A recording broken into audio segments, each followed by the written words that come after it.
বলছি এই আয়াতগুলোতে, বান্দা বিশ্বাস করো বান্দা, তুমি যেই দুনিয়া নিয়ে খুব ব্যস্ত, এই দুনিয়া নিয়ে তুমি খুব মজা পাইয়া লাইছো না বান্দা, বিশ্বাস করো আমি এটা রাখবো না।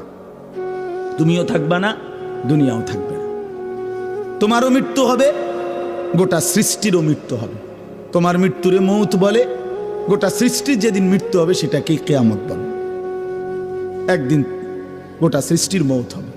এই আল্লাহ বলেন, কাল্লা ইদা দুক্কাতিল আরদু দাক্কান দাক্কা, সাবধান বান্দা, মনে রেখো একদিন এই জমিন, এই গোটা সৃষ্টি চূর্ণ বিচূর্ণ হয়ে যাবে, ভাঙচুর হবে, একদম ভেঙ্গে চুরচুর করে ফেলবো আমি।